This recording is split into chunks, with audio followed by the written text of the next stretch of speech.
શ્રીનાથજી ચરિત્રામૃત 100।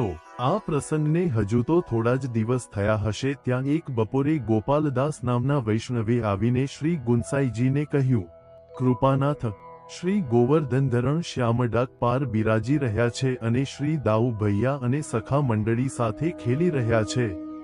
મારી સાથે આપની માટે એક સંદેશો મોકલાવ્યો છે। શું સંદેશો છે? શીઘ્ર કહો। એમને ખેલમાં શ્રમ પડતા ભૂખ લાગી છે અને દહીં ભાત આરોગવાની ઈચ્છા કરી છે। તત્કાળ શ્રી ગુંસાઈજીએ અસ્પર્શમાં સ્નાન કરીને દહીં ભાતની સામગ્રી સિદ્ધ કરી અને ભાતું બાંધીને સ્વયં શ્યામડાક પર પધાર્યા। જોયું તો શ્રીનાથજી અત્યંત ચપળતાપૂર્વક શ્રી દાઉ ભૈયા તથા સખાઓ સાથે મનોહારી ખેલ ખેલી રહ્યા છે।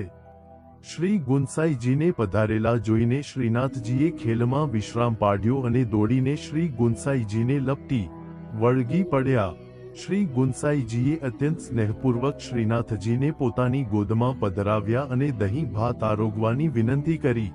શ્યામડાક પર કદમના જે વૃક્ષો છે એના પાંદડા તોડીને દોના, દડિયા, પડિયા તરીકે ઉપયોગમાં લેવામાં આવ્યા।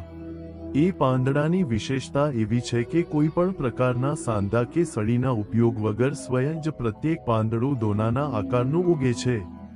શ્રીનાથજીએ દહીં ભાતનો પહેલો દોનો દાઉ ભૈયાને આપ્યો, પછી બધા સખાઓને દહીં ભાત ભરી ભરીને દોનાઓ વહેંચી દીધા અને પોતે શ્રી ગુંસાઈજીની ગોદમાં બિરાજીને શ્રી ગુંસાઈજીના જ હસ્તે દહીં ભાત આરોગ્યા।